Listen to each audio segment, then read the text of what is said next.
Okay, here we go. We need to look at converting forms. This is a key fundamental. Hello, I know you're looking at logs. Sorry, it's a little bit confusing, but hang in there. Okay, here's a key fundamental piece of it that is what you need to know. So even if the graph stuff and the intro seemed a little sketchy, if you can get this part, you're still going to be in good shape. Okay. So the key fundamental piece is we can write logarithms in a log form or in an exponential form, and you see that on the slides. Okay, this is our log form, and this is our exponential form.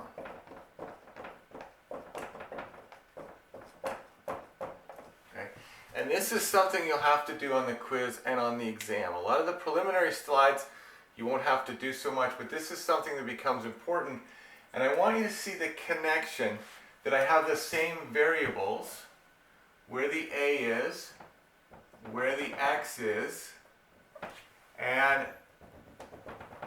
where the y connects, okay? Because it's a change of form, okay?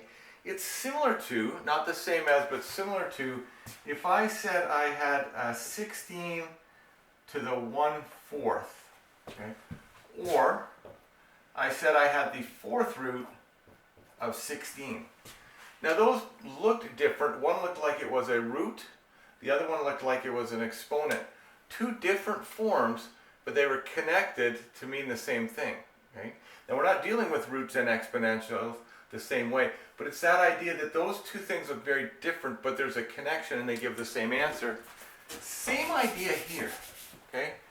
This is logarithmic form and this is exponential form, but they're connected. Okay? So if I do, let's start over here. If I said 100 equals 10 squared, okay? We would all agree with that. 10 squared is 10 times 10, which is equal 100, okay? Now here, if we go back to exponents, remember we had a base, and this was called our exponent, and this here, well, that was our answer. Okay? Now, if we make the same connection here, okay, the y value, that's 2. That goes here. Log the a value, which is a subscript, that's 10. That goes there.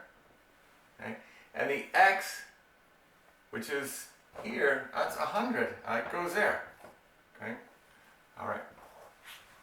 So now notice what I've done in the log. What was our base is our base right here. What was our exponent goes over here. This was our exponent. And what was our answer goes right here. Okay. You're like, okay, I don't get where this is going yet. But very important to write down, very important to have this handy because it makes a connection of how the things go. Okay?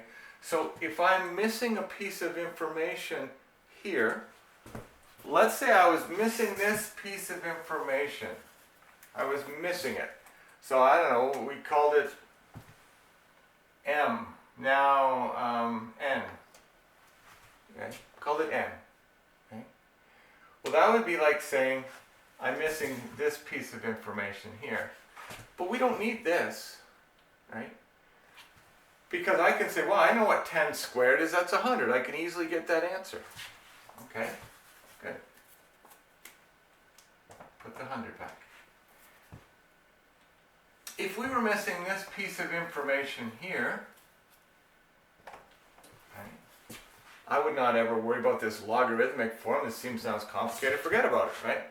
I would say, hold on, n squared, I know to take the square root of both sides. The square root of 100 is 10, and the square root of n squared is n. So it's 10, okay? I don't need this logarithm stuff. So, whoa, that's an ugly 10. So you might be saying to yourself, what is this though? I don't need this stuff. Yeah, but what if I'm missing this? And this is where this form comes in handy. What if I'm missing the exponent, okay? And okay, 10 squared is 100, sure, but what if this number was 72? 10 to what is 72? It's some ugly decimal. But that would mean over here, I am missing this one here. Call it n, okay? And when you're missing the exponent, if you learn how to switch forms, remember these will give you the same answers, but if I can switch forms, then I can go into my calculator and very simply say n equals log of 100. Okay? Now on my calculator, that log button, L-O-G, near the bottom of your calculator, L-O-G, some calculators in the middle, has an automatic base of 10. I don't have to write anything. I just literally type in log 100 and 2 is going to come up. Okay? And that is the advantage of this form here. When you don't know the exponent, changing forms puts the exponent all by itself and I can just use my calculator. Okay, logarithm is an algorithm. We're not going to go through the whole thing of how it's developed. Not a great time. Okay, but understand that that will allow us to get the answer. Basically, it's saying if the base is 10, which we don't have to show on our calculator, if the base is 10 and the answer is 100, I go log 100 and I get what the exponent would be. Okay, so this change of form back and forth becomes important for that reason.